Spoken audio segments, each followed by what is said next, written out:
il y a 6 dimensions. La première cherche à promouvoir une culture et un langage empreint d'espoir.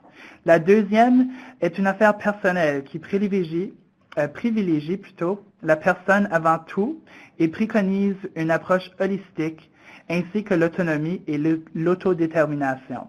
La dimension 3 se produit dans le contexte de la vie.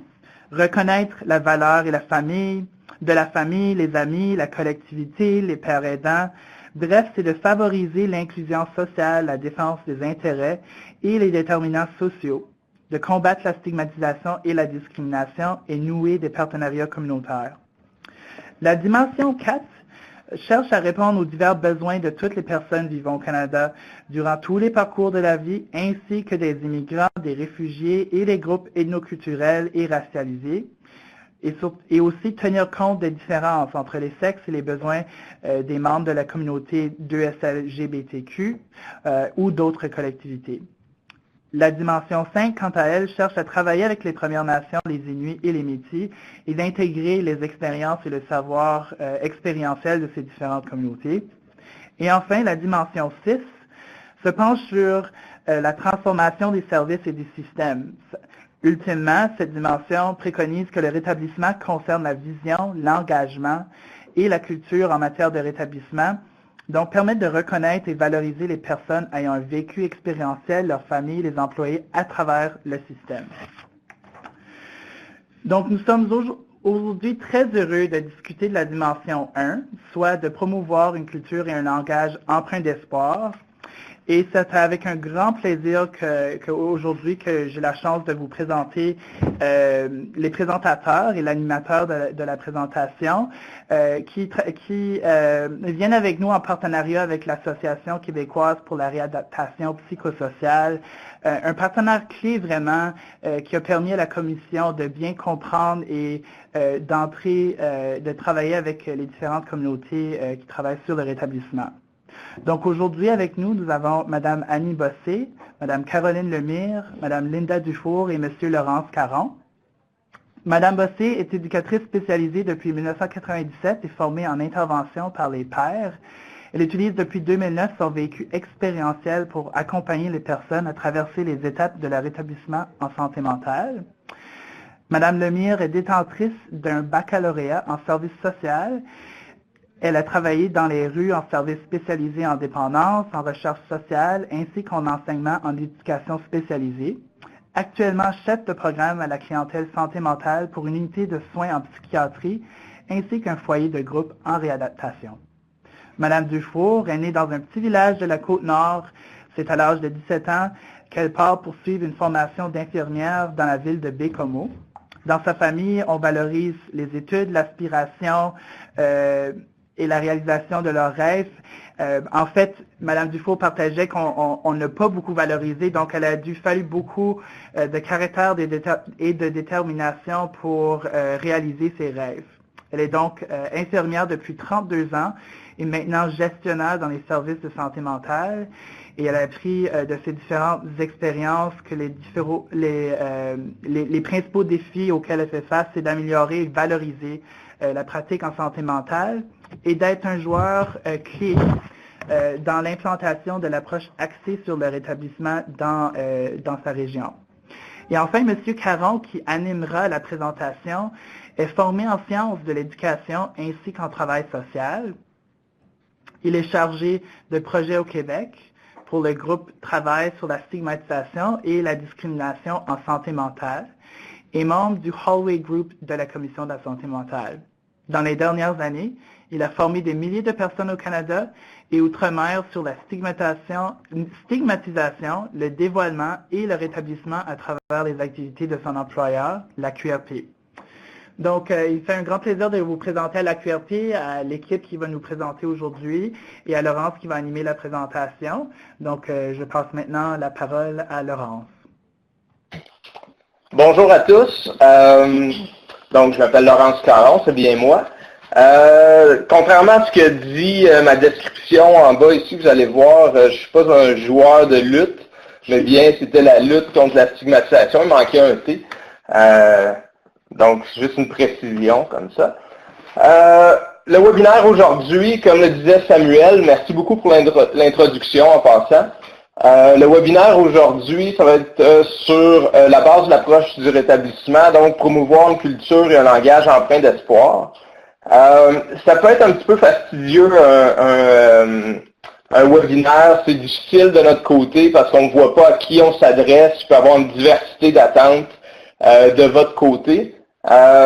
L'idée aujourd'hui, le ton, on va essayer d'avoir un ton convivial, ok? On s'attend à passer un beau moment avec vous. Et c'est sûr, ça va être beaucoup des informations qui vont concerner le concret, l'expérience des gens, plutôt que de ressasser là, plein de références d'études, etc. Pour faire ça, en fait, vous pourrez lire soit le guide de la commission ou plusieurs autres outils qu'on met en ligne, là, qu'on va vous présenter à la fin de la présentation. Donc, un ton convivial. Et le but aujourd'hui, c'est vraiment, comme on le fait souvent à la QRP, c'est notre ancien président de notre conseil d'administration qui disait, dans les formations, il faut ouvrir le cœur, nourrir l'esprit et idéalement envahir le quotidien. Donc, ça amène des changements au niveau des pratiques. Habituellement, moi, dans une formation, je ressors avec peut-être une idée que je vais garder pendant longtemps. Donc, j'espère que nous quatre et avec aussi le reste de l'équipe de la commission, on va pouvoir vous apporter cette idée-là. Bon, c'est ça. Donc, la commission, il y a la QRP, c'est des gens qui ne connaissent pas l'Association québécoise pour la réadaptation psychosociale. Ça va me faire plaisir d'en parler après les présentations. Les objectifs d'apprentissage aujourd'hui, ça va être de s'initier à la notion de rétablissement personnel, mais c'est vraiment une petite introduction. On ne peut pas rentrer dans tous les débats philosophiques et ontologiques et tout ça. Ça va être de reconnaître que la culture empreinte d'espoir, c'est vraiment une base essentielle sur laquelle repose l'approche rétablissement. Bonjour mesdames, vous êtes revenus. Ça va être d'apprendre sur des moyens d'entretenir l'espoir à différents niveaux. Ça va être autant au niveau du simple citoyen, je peux m'exprimer comme ça, qu'au niveau de l'intervention quand on décide d'aider des gens, même à titre de proche ou de professionnel, qu'au niveau des services, gestion et structure. Ça va être d'identifier des enjeux à tous ces niveaux-là. J'espère que ça va vous intéresser parce que le 5e objectif, c'est de vous donner envie de participer au prochain webinaire. Le prochain va être le 31 octobre prochain. Ça va être sur le rétablissement par et pour la personne ou les personnes. Déroulement proposé rapidement. Retour au rétablissement 101. Annie, qui est à côté de moi ici, va parler du rôle de l'espoir dans le rétablissement personnel et surtout en contexte de soutien professionnel. Caroline et Linda vont parler ensuite du rôle de l'espoir dans le rétablissement des services. J'ai appelé ça comme ça, j'espère que ça vous convient. Excellent. Et moi, je vais vous parler de l'espoir dans la sensibilisation à titre de citoyen. Et vous, ensuite, vous aurez, les participants, vous aurez la chance de dire vos questions, vos commentaires, de peut-être tout chambouler ce qu'on va avoir dit, puis c'est correct. J'espère qu'on ne sera pas d'accord sur tout. Ça va être plus intéressant. Pour avoir fait, je me permets de faire une suggestion. Là, pour avoir fait plusieurs webinaires, souvent j'ai fait 10 choses en même temps que je faisais le webinaire, puis j'en sortais pas avec grand-chose. Donc, je vous invite à rester avec nous. C'est pas long, c'est juste 1 heure, même il reste 45 minutes. Donc, rétablissement 101. Il y a beaucoup de confusion avec le mot rétablissement. Il y a des gens qui l'aiment, il y a des gens qui ne l'aiment pas. Entre autres parce que c'est défini différemment par différentes personnes. Il y a le rétablissement qu'on dit clinique. Hein, c'est des définitions qui viennent des chercheurs, des professionnels, ce qui n'est pas mauvais. Par contre, c'est une définition qui n'est pas centrée sur la personne qui se rétablit. Donc, par exemple, on dit ici, on définit ça, le rétablissement clinique, comme une rémission partielle ou complète des symptômes, c'est l'atteinte de une certaine fonctionnalité, comme être capable d'avoir un emploi, d'être autonome, d'arriver à un certain niveau d'études, d'avoir des amis. Donc, c'est des choses observables. C'est surtout utile pour les chercheurs, pour les gens qui essaient de voir si ce qu'ils font réussit. Et bon, c'est un état, un résultat, c'est un peu une photo prise. C'est normalement, on dit que c'est observable, objectif, on peut l'évaluer de l'extérieur. Et la définition ne varie pas vraiment d'une personne à l'autre. Ça amène des commentaires comme ben cette personne-là n'est pas en rétablissement, cette personne-là se rétablit pas, celle-là est en rétablissement. Donc ça amène des jugements extérieurs, des définitions comme ça. Ça peut être correct, mais c'est pas celle qu'on vous présente aujourd'hui. Nous, on va parler plus de rétablissement personnel. Ici, c'est la photo de Richard Langlois, un conférencier qui est un peu partout au Canada. Donc, la définition du rétablissement personnel provient des personnes concernées. J'ai pris une définition de Patricia Deegan. Donc, le but n'est pas de devenir normal. Okay? Le rétablissement est une façon de vivre. C'est peut-être une attitude, une façon de relever les défis de tous les jours. C'est l'aspiration à vivre, à travailler, à aimer. Et ça, dans une communauté à laquelle il est possible de contribuer significativement. C'est un processus. Je l'aime beaucoup, cette définition-là, mais il y en a plusieurs. Le rétablissement personnel est subjectif et il est basé sur des principes comme la dignité, l'autodétermination, le pouvoir d'agir, comme Samuel l'a dit. Et les définitions peuvent changer d'une personne à l'autre, ce qui rend ça un peu compliqué à évaluer. Donc nous, aujourd'hui, et la commission, je pense qu'on est beaucoup plus du niveau du rétablissement personnel, bien qu'avec les années, la limite entre les deux, des fois, devient plus floue. Et il y a aussi d'autres gens qui vont dire que le rétablissement, ils vont pas aimer ce mot-là, vont parler de croissance personnelle, de reprise de pouvoir.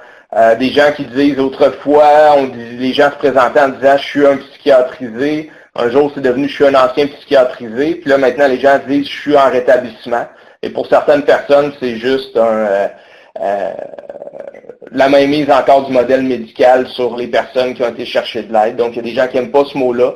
Je vous amène à juste essayer de regarder les principes qui sont en arrière là, plutôt que ces choses-là que vous aimez moins. Il faut comprendre que peu importe selon la perspective choisie, ça va avoir un effet sur la vie des personnes. Hein. Est-ce que je suis pas en rétablissement parce que je suis pas capable de travailler, je suis pas capable de m'améliorer pendant quelques années ou que c'est pas observable, même si moi je le sens? Ou est-ce que moi, si je me sens avancé, c'est correct? Donc, ça va avoir une définition qu'on se donne, ça va avoir un effet sur la vie des personnes, ça va avoir un effet sur le type d'accompagnement qu'on donne et sur les structures, les statistiques qu'on va prendre. Je pense que c'est le mauvais bouton. J'espère que je ne vous ai pas perdu tout le monde. Ça va devenir intéressant bientôt.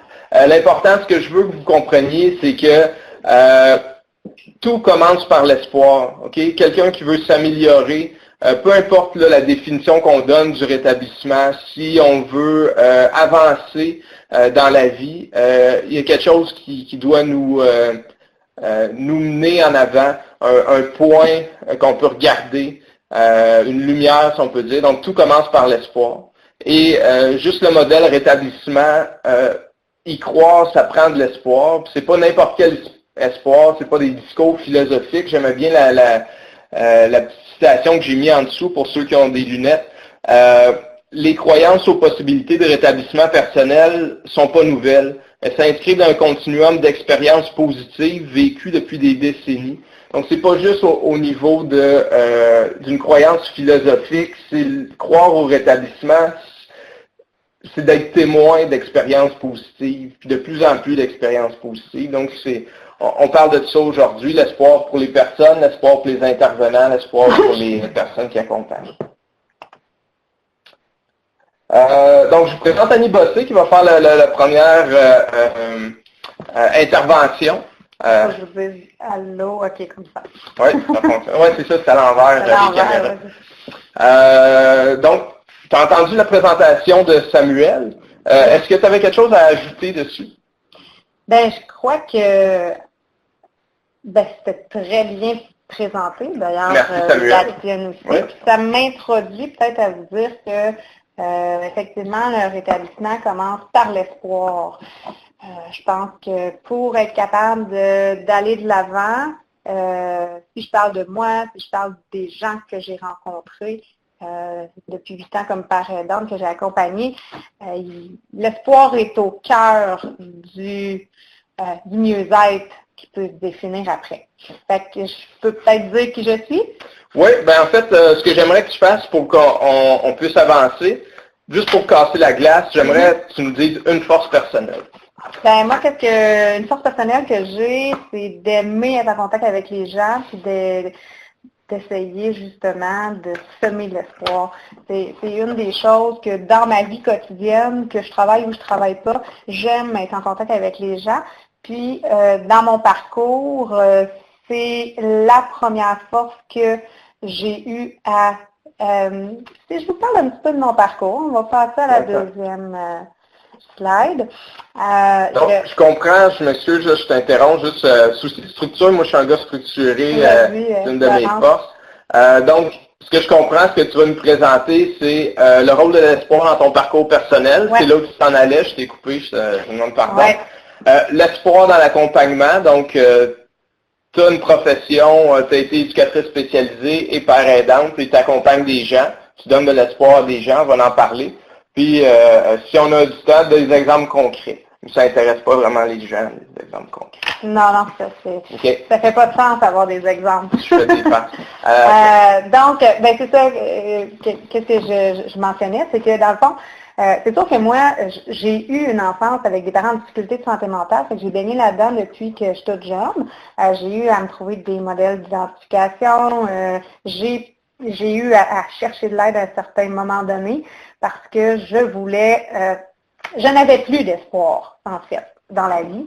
Puis c'est pour ça que je crois beaucoup à l'espoir donne des ailes, l'espoir amène à autre chose, et sans ça, je ne crois pas que je suis en train de vous parler ici en ce moment.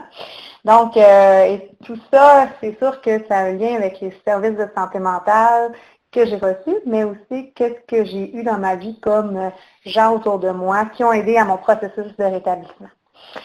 Est-ce que tu peux gérer? Oui, on peut avancer l'autre partie. Dans le fond, qu'est-ce que je veux mentionner par rapport à l'espoir? Puis, ça peut, vous allez voir, là, moi et Laurence, on va, parfois, il va me lancer des questions. Peut-être que moi, je lancerai des questions aussi. Fait que vous allez voir, on va être en interaction, moi puis lui. Puis, qu'est-ce que je dois commencer à vous dire, c'est que oui, l'espoir est au cœur, mais parfois, il y a des éléments nuisibles qui font que ça peut être difficile d'avoir de l'espoir. Dans ton cas, qu'est-ce que ça a été, quand tu as été chercher de l'aide, les bâtons que tu as eu dans les roues par les gens qui essayaient de t'aider? En fait, je vais commencer par les aspects favorables parce que j'ai eu la chance d'avoir des aspects favorables au départ. Je me laissais une semaine, sinon, moi, mon plan était fait, je n'étais plus ici. Hein? J'étais toute jeune, puis je réagissais beaucoup au fait que qu'est-ce que ma vie va devenir. Je ne veux pas devenir nécessairement comme mes parents envisageaient dans leur perspective leur vie. J'ai eu des services très rapidement, efficacement. J'ai eu une travailleuse sociale, un médecin, une infirmière qui ont pu me répondre rapidement à mes questionnements, mais aussi tout ce qui était la souffrance. Puis, en fait, c'est comme si j'avais pas eu de solution, j'avais pas eu d'espoir, puis je savais pas à quoi m'accrocher comme modèle, je voyais pas que la vie pouvait avoir un sens. Donc, d'avoir eu un service efficace m'a aidé à reprendre confiance, regagner mon estime. Et quand Laurent tantôt a dit hey, qu'est-ce que c'est la plus grande force, ben, c'est que ma travailleuse sociale, après m'avoir rencontrée, et mon psychiatre m'a dit est-ce que tu veux qu'on t'aide? Ils m'ont fait une image de qu'est-ce que je pouvais vivre à l'intérieur. Je me suis sentie entendue, écoutée. Et là, ils m'ont dit est-ce que tu veux qu'on t'aide? Et une des premières choses que ma travailleuse sociale m'a fait, c'est est-ce que tu peux me dire une chose que tu as bien fait dans ta vie depuis que tu es toute seule? Une chose. Et tu me reparles de ça la semaine prochaine. Et on a commencé à travailler l'estime. Et ce que j'ai apporté comme solution, pas solution, mais force, c'était d'avoir la capacité d'être en contact avec les gens. Et ça a permis par la suite d'aller plus loin dans les discussions, de rebâtir mon réseau social, d'essayer d'avoir des trucs pour être plus en équilibre, etc., etc. Le suivi a été favorisant. Mais les éléments nuisibles plus tard, parce que j'ai pu retourner aux études et à l'emploi par la suite, j'ai vraiment eu des bons moments où j'ai fait face à mes peurs, où j'ai trouvé des solutions, et je pouvais toujours revenir à mon ancien service. Ça, ce qui était favorable pour mon espoir, parce que souvent, je savais plus, si j'en savais plus où j'en étais pour certaines difficultés, il y avait des gens qui me connaissaient, qui me remémoraient ça. Et quelques années plus tard, j'ai eu des services qui ne me connaissaient pas, dans une autre région au Québec. Et pour vous dire comment ça a été nuisible, c'est que la perte d'espoir s'est installée en peu de temps. J'étais presque à la rue, je ne savais plus où aller. Et ça, c'était vraiment difficile parce que je me sentais infantilisée, les gens ne me connaissaient pas. Il y avait un aspect très nuisible là-dedans qui a diminué l'espoir. Puis je pense que je veux rester là-dedans. Mais est-ce que tu me dis, dans le fond, que tu avais trouvé une équipe qui faisait ton affaire? Oui. Et un peu, là, dans ce cas-là, tu as changé de lieu géographique. Oui. Mais est-ce qu'on pourrait dire que l'espèce de rotation que souvent dans le personnel aurait pu créer la même chose? Effectivement, c'est un peu la rotation et que il y a rien, il y a l'attitude aussi d'écoute et d'empathie. Moi, je pense que c'était vraiment un élément nuisible. Puis, si on passe à l'autre slide ici, je peux vous dire que, par exemple, très rapidement, suite à ça, ma définition de rétablissement, parce que maintenant, j'ai pu, par la suite, trouver des solutions, me relever et être en accompagnement auprès des gens, comme mentionnait Laurence. Pour moi, c'est un processus de transformation de ses propres perceptions. Le rétablissement, chaque personne doit apprendre à rester au moment présent dans la réalisation de qu'est-ce qu'il aime pour avoir de l'espoir, de se sentir fier, d'avoir des forces personnelles et, dans le fond, pour être capable de reprendre le pouvoir sur leur vie. Donc, pour stimuler l'espoir, prendre sa place dans la communauté et ainsi définir un sens. Et tout ça fait en sorte que, le rétablissement peut se perpétuer, finalement. Oh. Annie, je t'interromps une seconde, vu que le temps file. J'irai un petit peu vers le côté de ton travail. Je te remercie d'avoir parlé de ta vie. Hein. Il y a plusieurs personnes ici, peut-être dans les participants, qui sont des intervenants. Et c'est pas toujours évident de dire je suis quelqu'un qui vient en aide à des gens, mais j'ai aussi vécu des difficultés. C'est que merci de l'avoir fait. En passant. Dans ton travail maintenant, tu es passé d'éducatrice spécialisée à père aidante. Je vais me permettre de lire, si tu veux, ce qui est une père aidante pour ceux qui ne sont pas au courant. Donc, le père aidant est un membre, pour ceux qui ont des lunettes, là, en bas, le père aidant est un membre du personnel dévoilant qu'il vit ou qu'il a vécu un problème de santé mentale. Le partage de son vécu, de son histoire de rétablissement, a pour but de redonner de l'espoir, de servir de modèle d'identification, d'offrir de l'inspiration, du soutien, de l'information à des personnes qui vivent des situations similaires. Dans le fond, moi, ce que ça me fait penser, c'est, comme souvent ça peut arriver, on peut aller chercher des services, être en centre de crise, se retrouver dans une unité fermée. Puis l'idée peut te venir à un moment donné de dire, cet infirmier-là ne me comprend pas, il n'est pas passé par là, ce médecin-là ne me comprend pas. Il n'est pas passé par là. Et je dirais comme Luc Vigneault, je pense pas que c'est vrai. Les gens de bonne imagination peuvent nous comprendre, mais des fois quand on est là, c'est le fun de rencontrer un père auquel on peut s'identifier puis qui dit je suis déjà passé par là. Effectivement, comme père aidante, moi je pense que j'ai pas eu de père aidante avant, mais j'ai quand même eu des gens qui ont été là puis qui ont entendu, écouter ce que je vivais.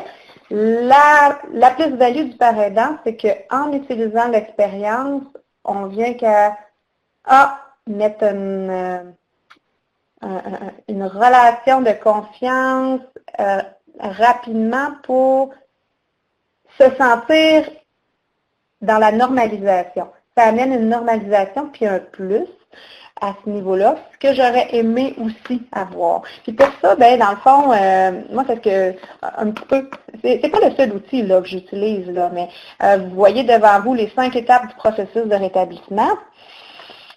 Ben, c'est sûr que quand je ne savais pas ce qui se passait, je ne savais pas comment j'allais m'en sortir, c'était plus difficile pour moi de m'engager sur une route. Si je vais aller à Québec, puis je suis à Montréal, si je ne sais pas que je dois passer par la 40 pour y aller, ben c'est sûr que ça risque d'être un petit peu plus long, puis sinueux, puis que ça se peut qu'il y ait des détours que je vais prendre. Donc, qu'est-ce que je faisais? Donc, cet outil-là, si je comprends bien, c'est l'outil avec lequel beaucoup de pères aidants travaillent au Québec, au Canada, les étapes du rétablissement. En fait, entre autres, qu'est-ce que ça fait, les 5 étapes du rétablissement? C'est que ça aide à situer. Qu'est-ce que je vous disais? Si je m'en vais à Québec, si je sais plus où je m'en vais, ben ça m'aide à m'arrêter puis de voir m'aligner davantage vers où je m'en vais. Donc là, qu'est-ce que je voudrais faire avec toi, Laurence, c'est que c'est sûr qu'il y a beaucoup de mots qu'on ne voit pas beaucoup, peut-être vous autres. On va vous illustrer les 5 étapes du rétablissement.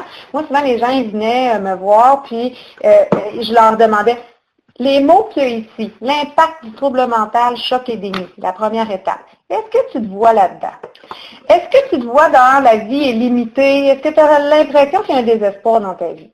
Ou est-ce que le changement, tu vois-tu qu'il est possible présentement? Y a-t-il une remise en question que tu vois?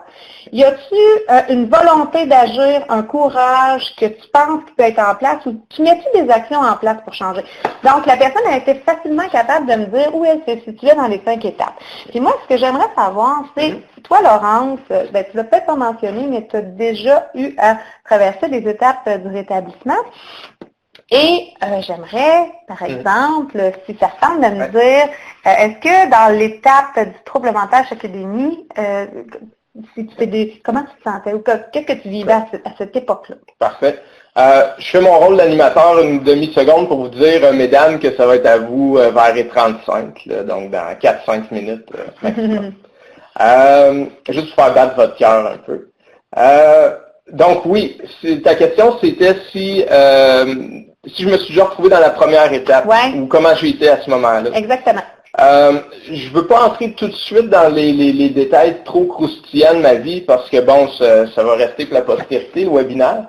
Mais là, j'ai 36 ans présentement. Quand j'avais 19-20 ans, j'avais des gros problèmes de consommation, j'ai eu des moments de perte de contact avec la réalité. Puis à ce moment-là où j'étais dans ma vie, c'était vraiment, j'attendais de mourir, puis je mourrais pas. J'étais plus capable j'avais de la difficulté à parler, ce que je disais faisait plus ou moins de sens à une certaine époque. Ça paraît pas, hein? Non, écoute, c'est surprenant qu'il l'aurait fait.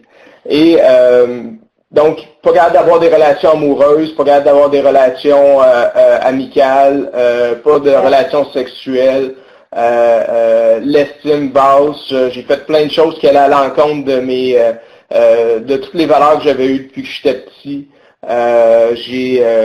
J'avais vraiment plus d'espoir. Pour moi, j'attendais de mourir. Puis la psychiatrie, pour moi, me bercer puis mâcher de la gomme, c'était la vision que j'en avais. Si je meurs pas, ça peut peut-être être une voie là d'accotement parce que j'étais quelqu'un qui décrochait là, de la société. OK, fait qu'on voit ici qu'il y avait, il y avait beaucoup de désespoir, la vie était relativement limitée, puis le changement possible, il n'était pas dans le cadre de l'action. C'était pas à ce moment-là, puis en même temps, c'est peut-être les autres qui ont tort. Effectivement, moi, en fait, dans tout mon désespoir, je pensais que moi, j'avais compris ce que le reste de la société n'avait pas compris et que c'était la société qui était malade et que j'allais en mourir. Fait que cet exemple-là est super bon pour vous montrer qu'on peut osciller en 2 étapes. Et l'idée là-dedans, c'est que pour justement aller plus loin dans la reprise de pouvoir, c'est que quand on regarde le changement est possible, l'espoir est remis en question, on a besoin d'espoir pour aller vers les autres étapes. Et c'est de là qu'on a besoin d'encouragement et de mettre des actions en place. Mais pour mettre des actions, on a besoin d'espoir. Et dans tout ce qu'on vient de parler depuis le début, l'espoir est au cœur de tout ça. Non, c'est ça. Je pense qu'on pourrait en parler longtemps, on pourrait donner plein d'exemples. Puis je pense que là, on a d'autres. Non, mais j'aimerais ça qu'on le fasse. Oui? Parce que sinon, OK. ça te va? Oui? OK. Fait que la deuxième étape, tu me dirais ce que toi, tu aurais fait. Quand j'ai été chercher de l'aide, la deuxième étape, ça a été quelque chose de vraiment difficile. Parce que ça a été un moment où finalement, je prenais conscience que j'avais un problème. Et je pense que ça a été l'étape même plus difficile que la première parce que c'était « Oh mon Dieu, je suis vraiment magané. Oh mon Dieu, qu'est-ce que j'ai fait de ma vie? » À ce moment-là, juste se rendre compte des choses, c'est quelque chose d'épouvantable. Tu as raison, puis d'avoir... Moi, ça a été vraiment... quand on est dans la vie limitée, là, c'est la lueur d'espoir qui fait toute la différence pour aller plus loin. Sinon, je pense qu'on s'enlise... En tout cas, moi, je me serais enlisée dans quelque chose de... Je serais pas là à vous parler, j'aurais pas pu m'épanouir. Puis, je remercie les gens qui étaient autour de moi parce que j'ai pu, justement, passer à autre chose. Mais j'ai accepté l'accompagnement. Ça, c'est important, je pense, d'accepter de vouloir être aidé. Ça a pris des gens qui me reconnaissent, qui riaient pas de mes poèmes que j'écrivais, qui faisaient pas de sens. J'ai eu des pères qui m'ont donné aussi de l'espoir. Dans le troisième, que le changement est possible, remise en question, c'est vraiment de dire, j'ai cet espoir-là, je peux avancer, mais mon Dieu que le monde me fait peur, qu'est-ce que je vais devenir si je suis plus ce que j'étais? Ça aussi, il a fallu que j'ai de la guidance, que les gens me guident un peu là-dedans. Puis quand on dit l'engagement a changé, c'est aussi, je change, mais c'est des petits pas, des petits objectifs, puis je m'encourageais moi-même, que l'environnement de confiance m'encourageait aussi à avoir atteint mes petits pas, et tout ça tranquillement pour finalement, moi, être capable de le faire avec moi-même dans la 5e étape où là, j'ai repris confiance en mon pouvoir. Ça ne veut pas dire que c'est linéaire et que c'est, une fois que j'ai retrouvé le pouvoir, je vais l'avoir pour toute ma vie. Ça se peut que d'autres obstacles surviennent, que je retourne un peu à la vie limitée, mais ça se peut que je reste moins longtemps dans le sentiment de désespoir et parce que je reviens toujours à qu'est-ce que j'ai fait donc pour me relever la deuxième fois, la première fois, la troisième fois. Et c'est ça qui fait le processus en soi. C'est un processus de vie normal pour ma part, je crois, sauf que quand on reste trop longtemps dans la vie limitée ou dans le déni, ça devient plus lourd. Donc, en gros, là, je résume, Annie, ça c'est un outil qui peut servir à guider les gens, voir il y a le besoin d'espoir, est-ce que c'est un besoin juste de modèle, est-ce que c'est un besoin de dire voici les possibilités. Je vais t'arrêter là, malheureusement, parce que le temps file, longtemps. Mais c'est un outil qui peut être utile à bien des gens. Là, ceux qui ont des questions là-dessus, on pourra revenir. Donc, c'est ça. Je vais vous présenter maintenant. Merci de votre attention. Merci, Annie. Merci, Laurent. Merci. Caroline Lemire et Linda Dufour qui vont vous parler peut-être plus du niveau structurel. Oui, votre son est arrivé. Donc, pas obligé de faire un lien direct avec ce qu'Annie a dit jusqu'à maintenant. Si vous envoyez des liens, sentez-vous à l'aise. Donc, qui êtes-vous et une force personnelle chacune? Vas-y, Caroline.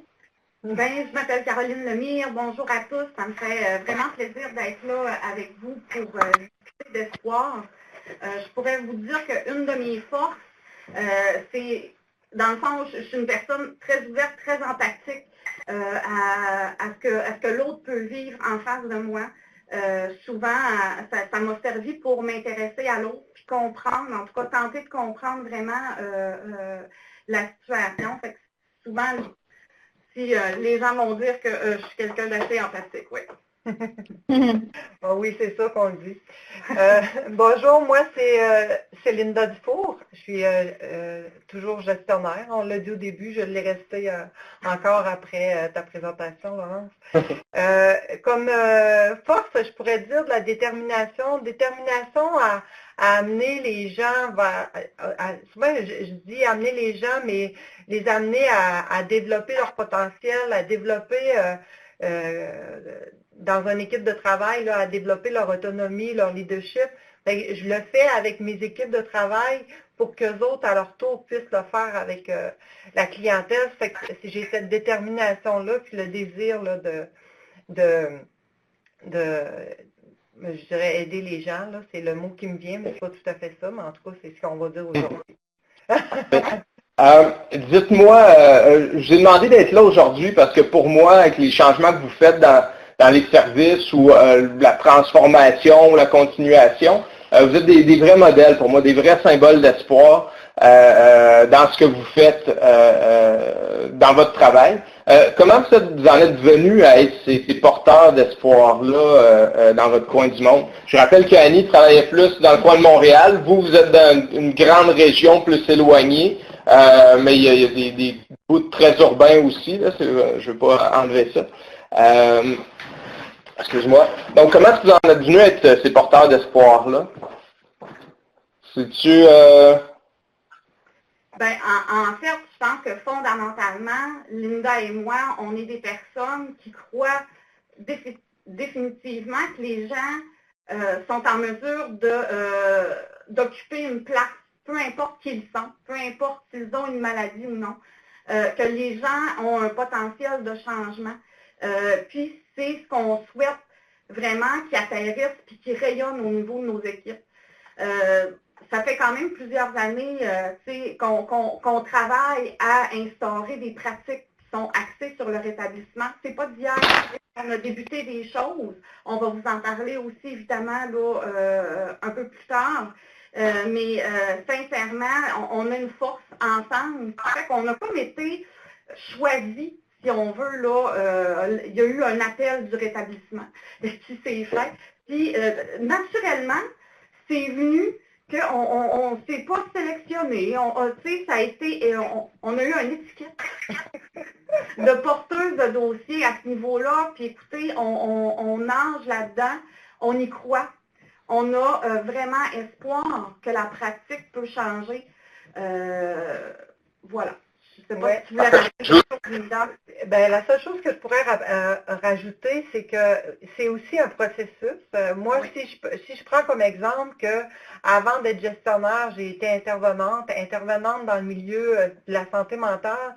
Puis quand tout le volet de l'appropriation du pouvoir est arrivé, quand les utilisateurs de services ont commencé à lever la main et à dire qu'il y avait des mots à dire, je me rappelle comme intervenante d'avoir été offusquée, de ne pas avoir compris leur message. Le processus, il s'est fait de façon lente, mais tout d'un coup, dans ma tête, tout a fait sens, si je pourrais dire, puis que les déclics se sont faits. Fait que c'est un peu le processus dans lequel puis aujourd'hui, bon, on y croit, puis on aurait une difficulté à se positionner autrement.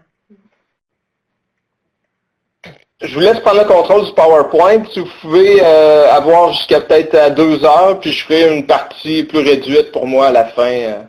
Ça vous va? Ça va, merci. Merci. Dans le fond, oui, l'appel du rétablissement, hein, je vous en ai parlé là, tantôt, comment nous, on a été pas ciblés, mais qu'on a pris ce mandat-là au sein de notre équipe de notre direction santé mentale, dépendance, itinérance, services sociaux généraux, de vraiment prendre le leadership finalement là, pour que ça puisse rayonner. Au sein de notre direction, vous allez voir tantôt aussi, pas seulement au sein de la clientèle du site de la Côte-Nord, mais au sein de nos partenaires aussi, parce que pour nous, c'est important. Puis surtout, ce qu'on souhaite, c'est que ça atterrisse sur le plancher, puis que les personnes utilisatrices de services voient les changements.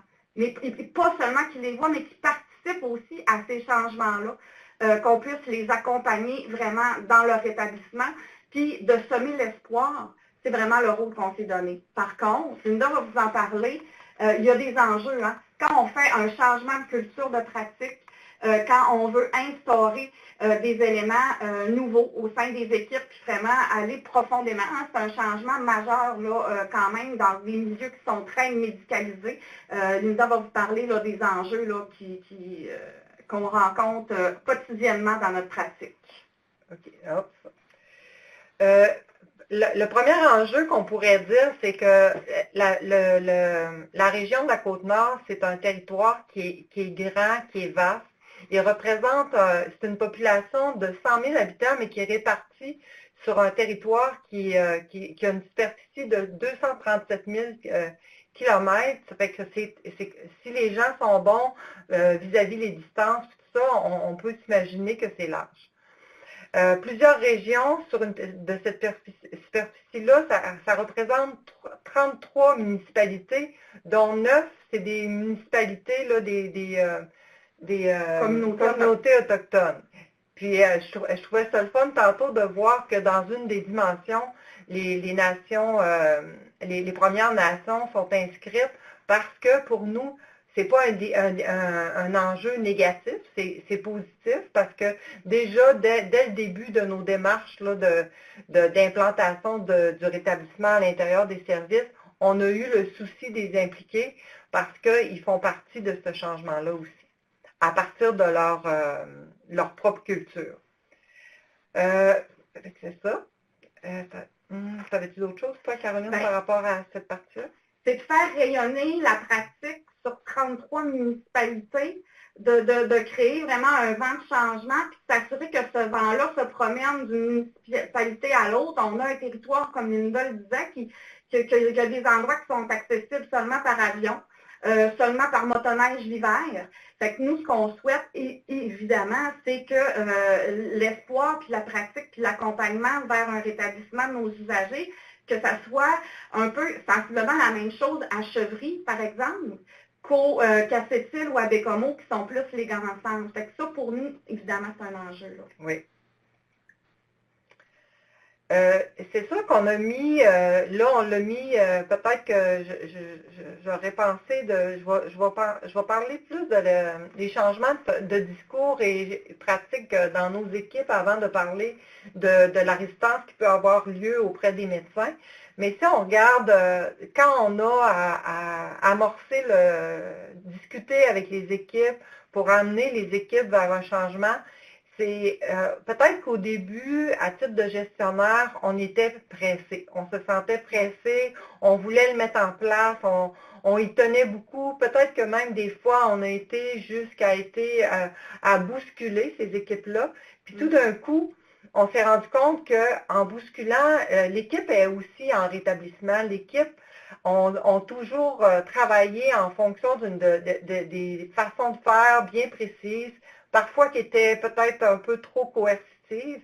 Fait qu'il a fallu à ce moment-là, nous-mêmes, se repositionner puis se dire, ben, attends un peu, on va y aller doucement, on va les protéger eux aussi, parce qu'ils font partie prenante du rétablissement. Fait que on a abordé, c'est vraiment le discours d'amener un discours différent, de les accompagner à eux-mêmes, apprécier ce discours-là, puis de le maîtriser pour pouvoir être en mesure par la suite d'être en relation avec le client d'une façon différente, de le sentir partenaire, de l'impliquer par rapport à son épisode de soins, puis de ne pas le bousculer lui non plus dans son rétablissement, puis de croire à son potentiel. Puis ce qu'on amène, c'est tout le temps de dire, moi je dis tout le temps, l'espoir, voyez-le partout, mettez-le, placardez-le sur les murs, c'est ça qui va faire la différence chez la personne avec qui vous allez être en relation. C'est un changement de pratique qui est très gros, très lourd à porter pour les intervenants. Eux-mêmes ont devenu, à un moment donné, fébriles par rapport à ces changements-là. Puis, on lui donne du temps. Fait que c'est sûr que nous aussi, on a eu à s'ajuster, puis je suis contente de le voir qu'on devient aussi positif, on devient porteur d'espoir vis-à-vis d'eux aussi. Oui, Laurence, tu voulais nous poser une question? Oui. Ben, c'était juste une petite question concernant, tu sais, on disait tantôt l'espoir, quand je dirais croire au rétablissement, ça prend de l'espoir, un peu comme tu es en train de parler, tout ça, et ça prend des expériences positives aussi. Dans le fond, vous avez deux enjeux quand même assez grands, qui est des petites villes, petits villages, donc peut-être une difficulté, tu peux faire du pouce là-dessus. C'est peut-être une difficulté à ce que les gens se dévoilent, disent moi je suis déjà passé en psychiatrie et tadam, aujourd'hui je travaille chez la patate là où je suis le gestionnaire de la grande entreprise puis personne ne le sait.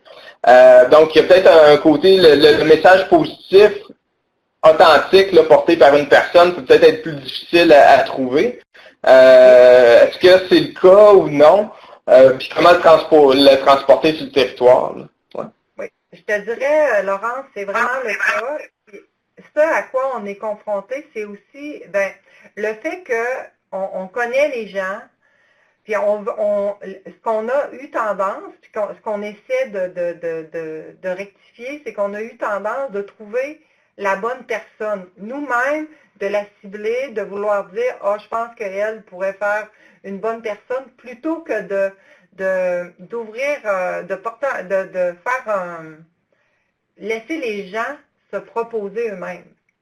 D'ouvrir la porte et de dire, nous, on veut, on est ouvert à ce que les gens viennent partager leur expérience. C'est un peu là qu'on est rendu présentement parce que cette porte-là n'est pas facile à ouvrir. On voit des gens potentiellement qui pourraient nous aider pour faire des stratégies de contact, parce que c'est un peu comme de cette stratégie-là qu'on parle, de mettre en contact les gens avec des personnes qui ont vécu l'expérience. Mais c'est sûr que d'ouvrir la porte, mais là, on va se laisser atteindre par les personnes qui vont donner cette opportunité. Mais nous, ce qu'on avait, le frein à lequel on était confrontés, c'était que on disait, oui, lui ferait, mais on a peur qu'il désorganise par le stress que tout cela pourrait engager. Fait qu'on est un côté protecteur de vouloir choisir à la place de la personne plutôt qu'elle, si elle se propose pour faire son dévoilement ou des choses comme ça, de le faire de façon naturelle. Mais on est encore un petit peu le surveillant de la maladie, des fois de l'apparition des symptômes. Fait qu'on a du travail à faire encore. Puis, ça te va-tu comme réponse, Laurence? OK. Parfait. Fait que c'est un petit peu tout ça, le changement de discours, supporter les équipes, c'est important de les supporter, c'est important de supporter les gestionnaires qui ne maîtrisent pas non plus tout à fait comme nous, puis de faire comme faire en sorte qu'on a des relayeurs, souvent, puis qu'on vienne pas, parce que la journée que nous, on ne sera pas là, ça va être important que ça se suive que ça ne tombe pas. Puis, si tu me permets, Linda, comme gestionnaire, par rapport à nos équipes, il faut être créatif. Il faut nourrir l'esprit. Hein?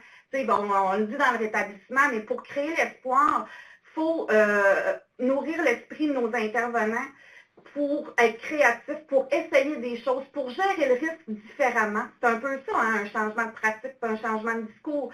Puis, je vous dirais que oui, on a encore des difficultés, mais depuis quelques mois, on voit des résultats concrets.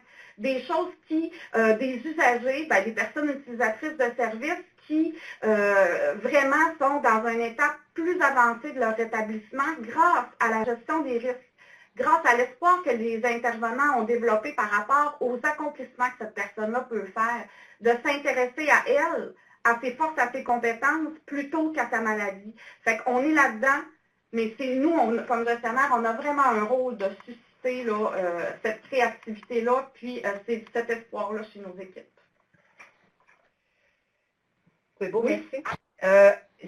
Tantôt, j'avais passé l'étape de la résistance des médecins comme étant un enjeu. Je vous dirais, quand on vous dit qu'on évolue par rapport à cette forme de pratique, on a fait un PowerPoint soit la semaine passée ou il y a 15 jours, puis aujourd'hui, si j'aurais eu à refaire le PowerPoint, j'aurais pas mis les choses de la même façon. Parce que on peut, oui, dire qu'il y a de la résistance médicale, puis dire que c'est un enjeu. On pourrait l'amener autrement, puis de dire que c'est un défi qui est différent, Puis il faut voir aussi que les médecins, ils ont une formation médicale, fait que nous, ça va être à nous de d'aborder les choses de façon différente. Puis je crois que petit peu par petit peu, ils vont s'ouvrir, peut-être pas à la pratique rétablissement comme telle, mais à voir les réussites que la façon que nous, que les intervenants autour d'eux jouent leur rôle par rapport au rétablissement, par rapport aux clients, puis ils vont être un peu les témoins des réussites qui vont arriver. Fait que même s'ils ne sont pas là de façon active, on va les mettre quand même dans la participation. Puis à un moment donné, on discutait avec un de nos collègues avec qui on travaille en concertation, autant avec toi, Laurence, qu'avec le Centre national en santé mentale pour l'approche par les forces, François Neveu, qui nous disait, il peut avoir dans une équipe de travail la personne qui relève le volet médical, des symptômes, puis ça peut être le médecin qui joue ce rôle-là, puis on y laisse jouer, puis les acteurs autour, ben, ils vont le jouer en abordant le client d'une autre façon, plus vis-à-vis la personne qu'il est, puis des choses qu'il a à nous dire, plutôt que de dire, ben, tu sais, aujourd'hui, tu ne feras pas telle chose parce que je sens que tu n'es pas bien. Fait que c'est un peu comme ça, fait que c'est ça l'évolution de notre approche présentement. On a aussi, on a des enjeux, mais on a aussi des leviers d'espoir. Dans le fond, nous, comme gestionnaires, je voulais vous parler rapidement du modèle organisationnel qui a été choisi par de nombreux sites, de nombreuses organisations du réseau de la santé, dont le nôtre, au CIS de la Côte-Nord, qui est le modèle de gestion Plentree. Rapidement, c'est un modèle de gestion qui se veut beaucoup plus humaniste, autant envers les usagers qui reçoivent des services que les employés. C'est un modèle de gestion qui se veut participatif. Donc, on veut inclure les usagers dans les prises de décision concernant l'organisation des services. Puis, je trouvais que c'était directement, évidemment, en lien avec le rétablissement, qui veut aussi inclure la personne utilisatrice de service dans son offre de service, dans le fond, dans son offre de service, dans son rétablissement, mais aussi dans les décisions qui concernent son bien-être. Donc, ça, c'est un de nos leviers d'espoir. Écoutez, c'est tout nouveau là, au niveau du choix, nous, de notre côté. Puis, ça va s'implanter tranquillement.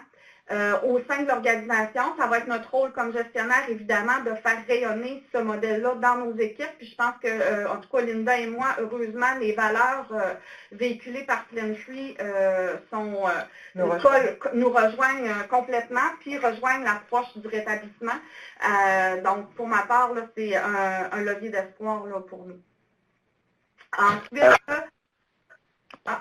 oui. Je voulais juste savoir, à l'intérieur de ça, est-ce qu'il prévoit, que je dirais, des fois, quand les gens sont invités à prendre part aux décisions, souvent les utilisateurs de services, parce que, ils ont utilisé des services, il y a tout l'aspect de, peut-être des participants vont être d'accord avec moi, il y a l'aspect de la plante verte qui est là dans le coin, qui n'est pas forcément la meilleure personne pour représenter ses pairs, mais que ça donne qu'elle a utilisé les services.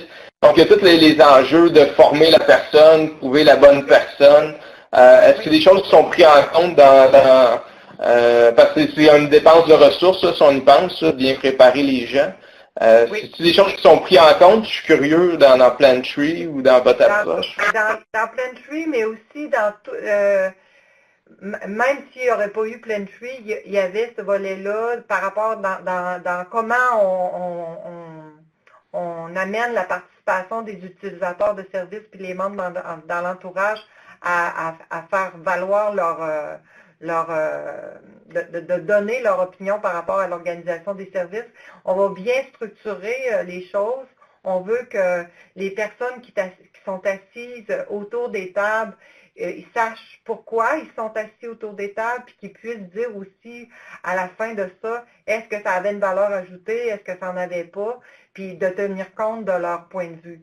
Si advenant, il y a une organisation de service, puis qu'on pense que même si on consulte, qu'on ne changera pas les choses, à ce moment-là, on ne fera pas l'action pour rien. Fait que toute cette structure-là, on est en train de la discuter, puis de la structurer pour s'assurer que les choses soient bien faites. Puis on va se faire accompagner aussi par des organismes communautaires comme Droit et recours en santé mentale, puis la PAM pour les membres d'entourage, puis la PAM pour les membres d'entourage, puis Droit et recours pour les utilisateurs de services, justement pour que ces gens-là comprennent leur rôle, puis qu'ils sachent c'est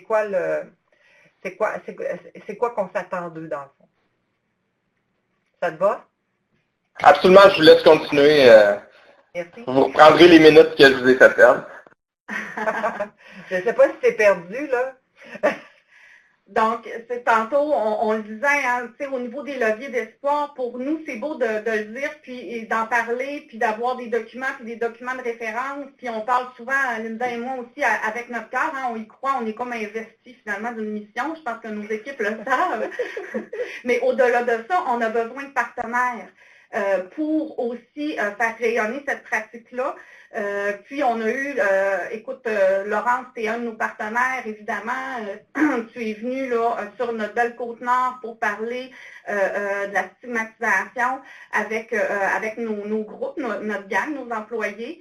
Il y a tout le volet du rétablissement aussi. Donc, nous, là, sur la S6 Côte-Nord, ça fait 2 fois que l'équipe de la QRP là, vient pour discuter avec, puis former nos groupes là, sur la pratique axée sur le rétablissement. Puis là, on est en démarche. On a formé certaines personnes par rapport à l'approche par les forces et on est en démarche là, pour refaire vraiment une vague là, parce qu'on a notre enjeu évidemment de territoire. Hein. Fait qu'on veut former un maximum de personnes pour s'assurer que les gens s'intéressent aux gens, finalement, à leur passion, à leur levier d'espoir à eux, hein, fondamentalement à nos personnes utilisatrices de services, qui permettra à ce moment-là, pour eux, là, de se rétablir, puis d'être partie prenante là, de leur changement. On met les utilisateurs d'information. Oui, puis écoutez, les utilisateurs de services aussi ont pris part aux formations, à certaines formations là, qui ont été offertes là, durant la dernière année. On veut les impliquer à différents niveaux. Moi, je pense qu'ils doivent être là, ils doivent être présents. Il faut entendre leur voix. Puis, c'est toujours beaucoup plus intéressant aussi pour les équipes, puis pour que les gens, puis il y a un mix en fait hein, entre autant les employés du réseau, du communautaire et des utilisateurs de services. Là, ça fait les plus beaux moments, les plus belles formations. Dans le fond, ce qu'on dit, ce qu'on souhaite, nous, c'est vraiment, puis c'est ce que le modèle organisationnel de Pleine-Chute aussi dit, on veut changer l'ordinaire en extraordinaire. Dans le fond, c'est ça, les photos, hein, on a un paysage qui peut être différent, tout dépendamment de la façon dont on choisit de regarder l'image. Puis c'est ça qu'on dit à nos équipes au niveau des leviers d'espoir, c'est de dire que toujours, à tout moment, c'est possible de changer l'ordinaire en extraordinaire. Puis nous, on les supporte dans ce sens-là. On met ces lunettes-là, Linda et moi, et l'équipe de direction, pour s'assurer qu'à chaque moment qu'on peut, faire ce changement-là vers l'extraordinaire, on le fait. Tu voulais-tu parler qu'on parle du CREAM? Peut-être que on va avancer, peut-être que... Oui, si vous avez le temps, je veux dire, vous avez le temps. Si vous avez quelque chose à dire là-dessus, absolument. Ouais. Ben, dans le fond, pourquoi on a mis le CREAM? Le CREAM, c'est un organisme communautaire, c'est un centre de réadaptation pour les usagers là, avec une problématique là, de la maladie émotionnelle. Cette ressource-là, c'est un organisme communautaire qui, c'était comme un petit café, mais un petit café maintenant qui est devenu comme, moi je pense que c'est des porteurs d'espoir. Hélène, la coordonnatrice de ce café-là, ben, de ce café, mais aussi ils font des ateliers, des genres d'activités, elle a abattu les murs. Abattu les murs dans le sens qu'il n'y a plus de maladie.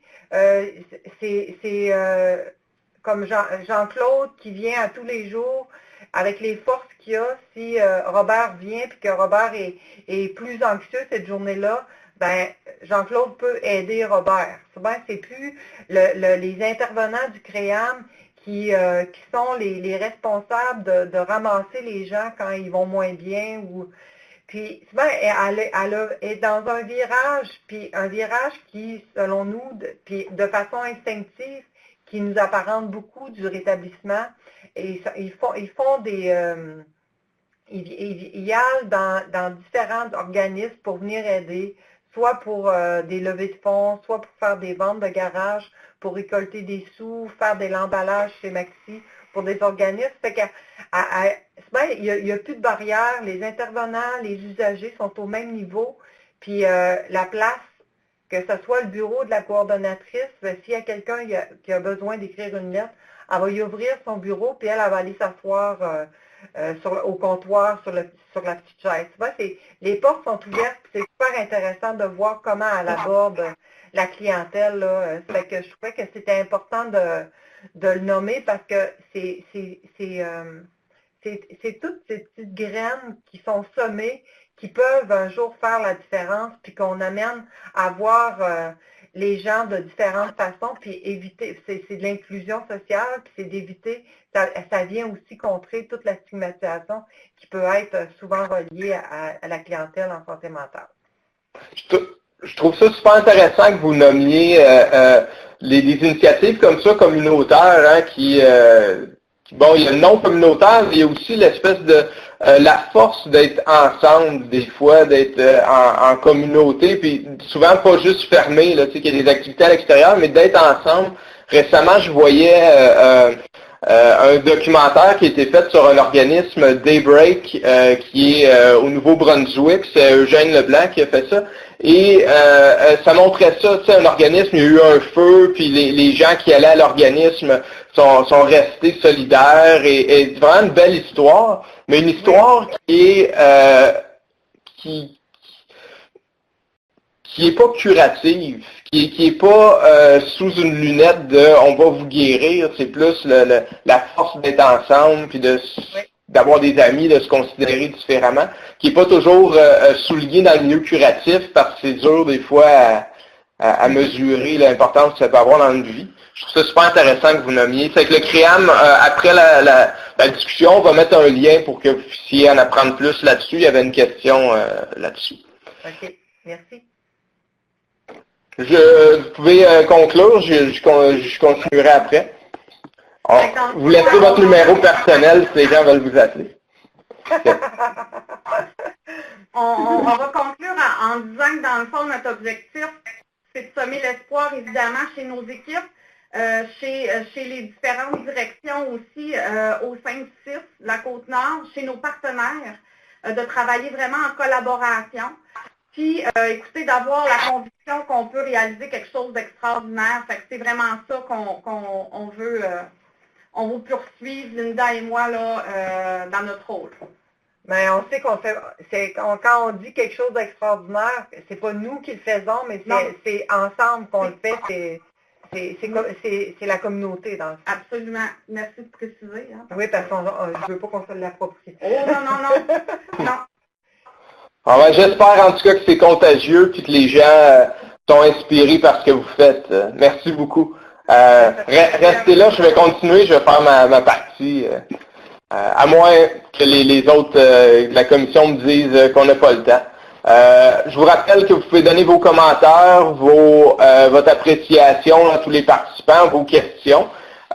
Si vous ne marquez pas de questions ou de commentaires ou d'attentes, ben après ça, vous ne pouvez pas dire que ça ne répondait pas à vos attentes. C'est tout. Donc, merci encore. Laurence Caron, je ne me représenterai pas une force personnelle. Je dis toujours celle que je suis capable de me remettre en question quand je vois que je me trompe, même si ça fait mal. Donc, gênez-vous pas pour me le dire s'il y a quelque chose des participants. Je vais parler de mon expérience de conférencier, porteur d'espoir en dehors des services. Donc, je vais parler de mon côté plus citoyen. Oui, il y a des gens qui veulent un exemplaire du PowerPoint. Bon, mon parcours personnel, j'en ai parlé un peu tantôt avec Annie, donc je ne veux pas rentrer trop longtemps là-dessus. J'ai déjà été un jeune garçon qui pêchait dans les lacs artificiels sur la rive sud de Montréal, jouait au ballon dans la rue. Vous ne m'auriez pas vraiment différencié avec d'autres personnes. Peut-être je me considère leader, je pense que j'étais bon dans pas mal tout ce que je faisais. En tout cas, j'aime ça me faire croire ça. Quand est venue l'adolescence, même la préadolescence, autour de 11 ans, moi j'ai vite commencé à me dire l'école, c'est pas pour c'est pas là que la vraie vie est. Et il y a des idées comme ça là, qui revenaient souvent comme pourquoi j'existe, qu'est-ce que je fais là, puis je me suis mis un peu comme une adolescence précoce à vraiment décrocher de la société, consommer, prendre des drogues. J'avais comme trouvé quelque chose pour moi qui était ça, c'était la vraie vie.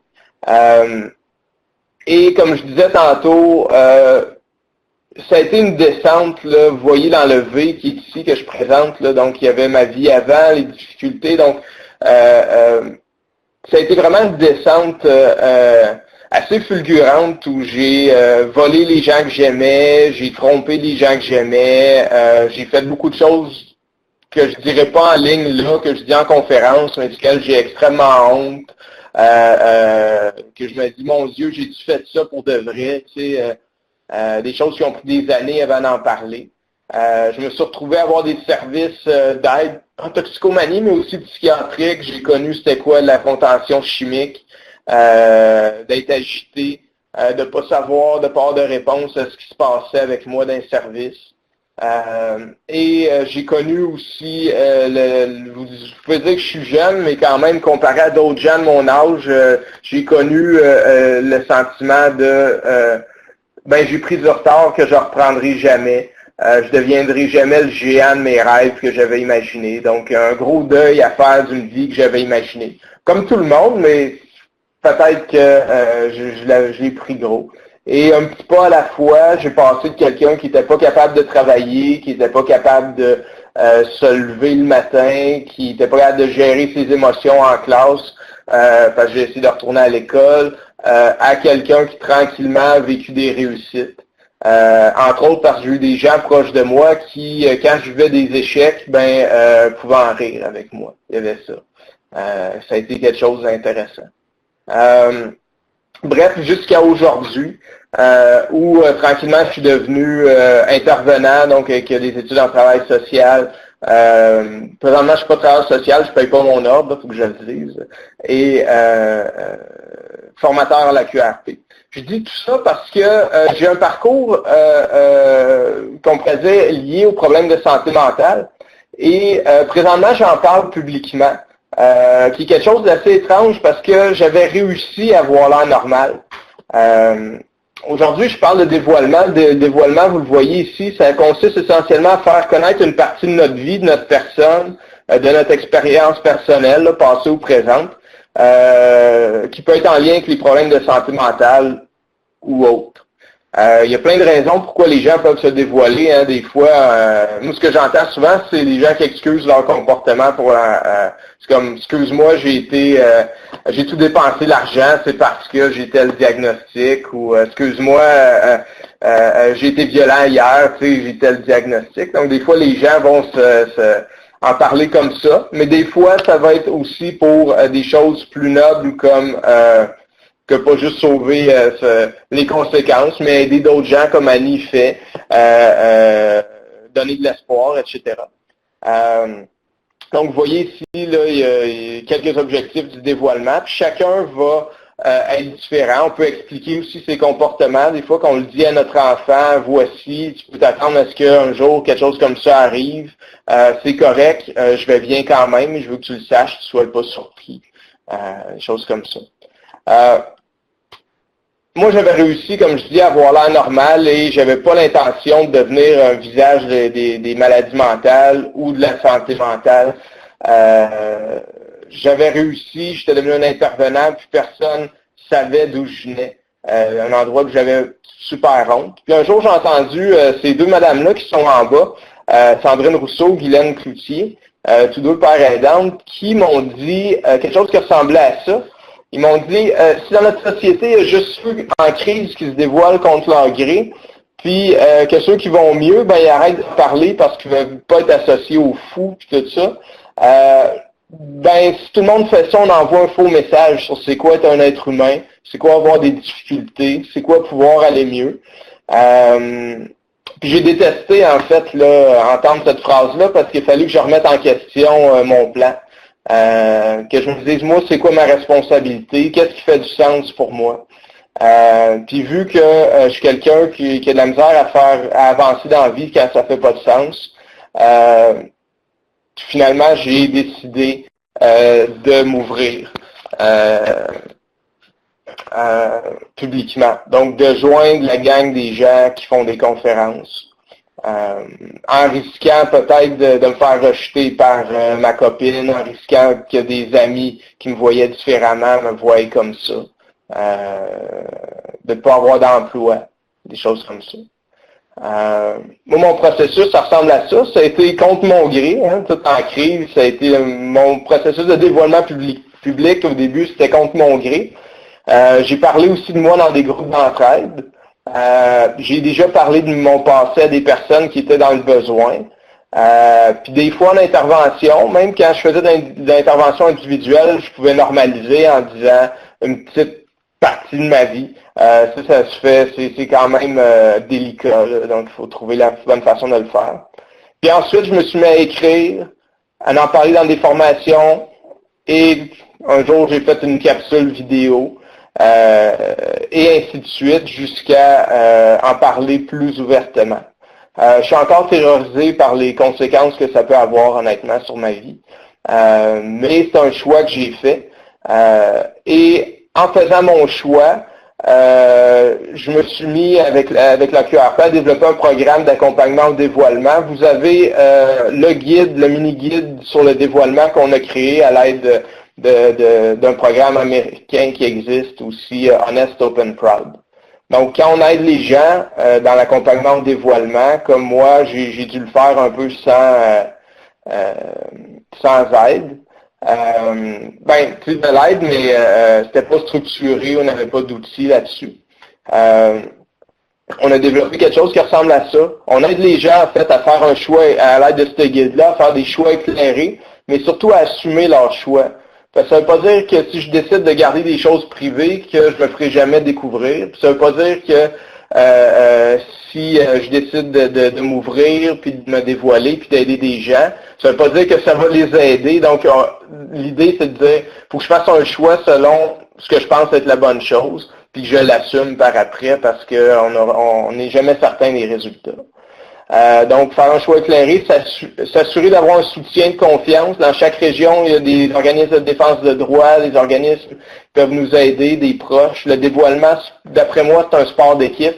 Et plus on veut lutter contre la stigmatisation, donner de l'espoir, plus il va y avoir une demande pour que des gens se dévoilent. Mais il ne faut jamais oublier que ces gens-là mettent leur tête sur un bio, possiblement. Donc, il faut penser à ce qu'il y ait un soutien là-dessus. Donc, qu'il soit légal ou moral.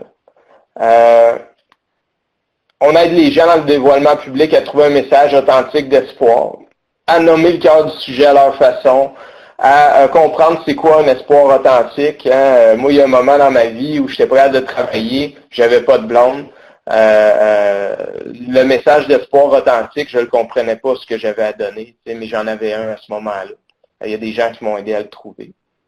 On aide aussi les gens à trouver leurs limites, hein, parce qu'il y a des choses qu'on veut pas dire, puis comme moi aujourd'hui, il y a des choses que je dis pas, que je me suis noté, ça je veux pas en parler parce que je suis pas à l'aise encore que ce soit public et enregistré, puis tout le monde puisse, je sais pas, peut-être qu'un jour je voudrais devenir premier ministre, je jouerai mes cartes à ce moment-là. Et ouais, donc c'est ça. Je vais prendre un dernier 2 minutes. Pour parler de l'accompagnement au dévoilement public, qui est quelque chose de spécial. En simple, on accompagne les gens à parler de l'espoir qu'on voit en nous-mêmes, en utilisant des exemples de notre parcours. Hein, on ne fait pas de la philosophie. On amène les gens à trouver un message authentique. C'est pas tout le monde qui parle de maladie mentale. Il y en a que c'est des problèmes émotionnels, il y en a que c'est un mécanisme de défense, il y en a que c'est un talent particulier.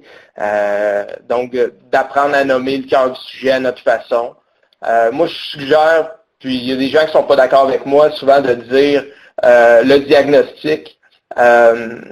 Moi, quand j'étais plus jeune, on m'avait donné des troubles bipolaires, des troubles de personnalité limite. Je les nomme maintenant parce que même si je m'identifie pas à ces diagnostics-là, il y a des gens qui viennent me voir et qui me disent ma fille est en prison, puis elle a les mêmes diagnostics que toi, puis elle croit pas au rétablissement. Moi aussi, j'ai la même chose. Donc les gens, des fois, si je le disais juste dans mes mots, s'identifieraient moins que cette espèce de côté-là commun. Moi, je vois le positif là-dedans, mais on n'est pas tous d'accord là-dessus. Puis quand les gens nomment les choses avec leurs propres mots, souvent ils s'illuminent, ils parlent avec leur cœur, c'est important. Pour l'authenticité, je vous rappelle cette phrase-là que j'aime beaucoup. Quelqu'un m'a dit ça un jour, puis ça m'avait ému, puis je le dis aux gens que j'aide dans le dévoilement. Est-ce que ça se pourrait que ça soit correct d'être toi? Moi, quand quelqu'un m'a dit ça, ça m'a beaucoup aidé à trouver c'était quoi mon propre message.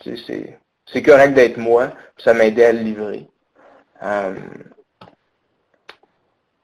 Donc, avec cet exemple-là en V, ça aide les gens, mais bref, vous pourrez lire le guide si vous voulez, des outils pour trouver ses limites, puis les faire respecter, etc.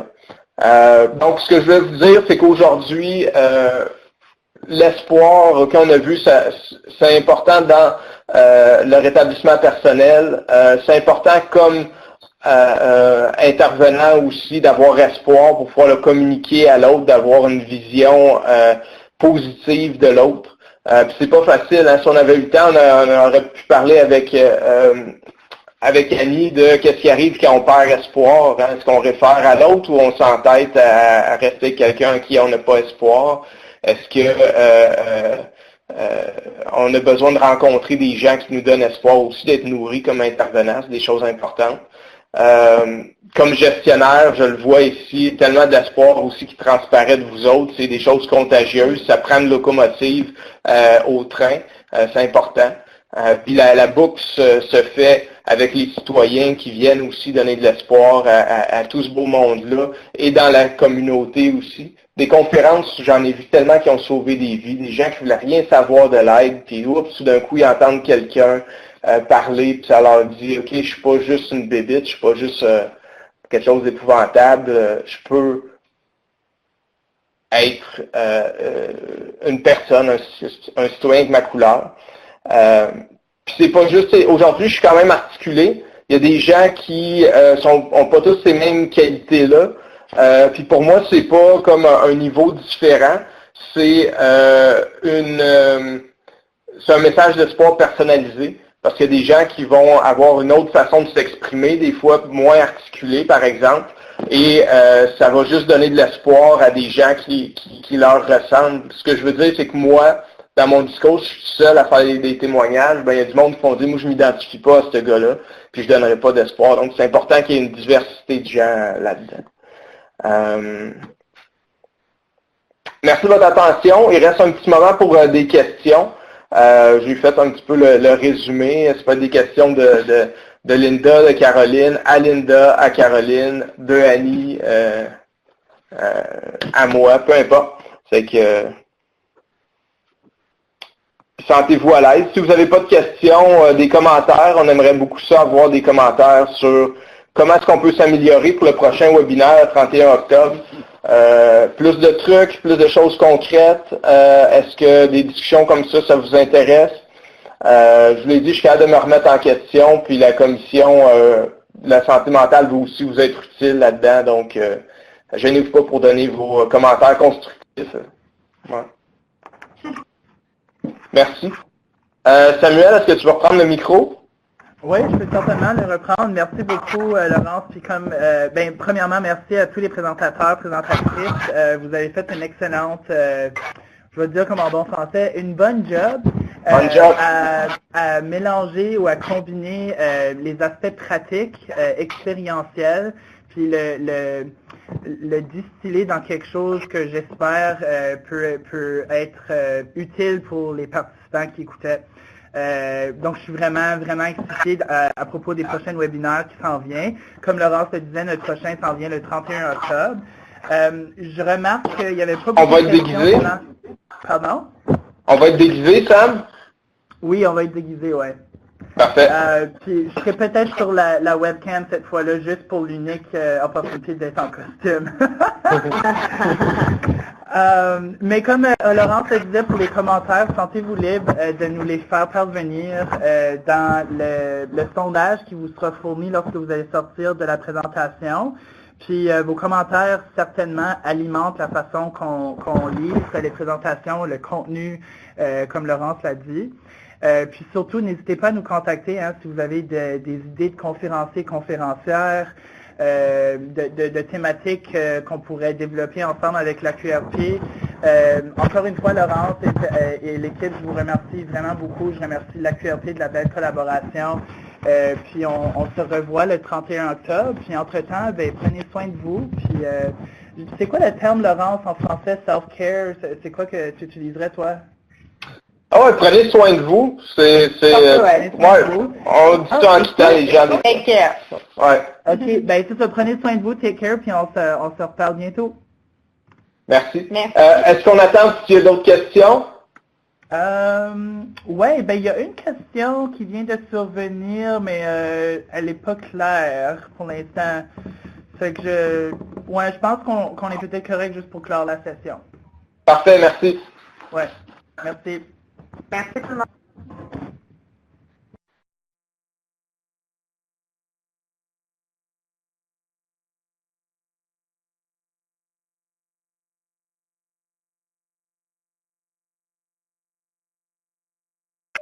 Salut,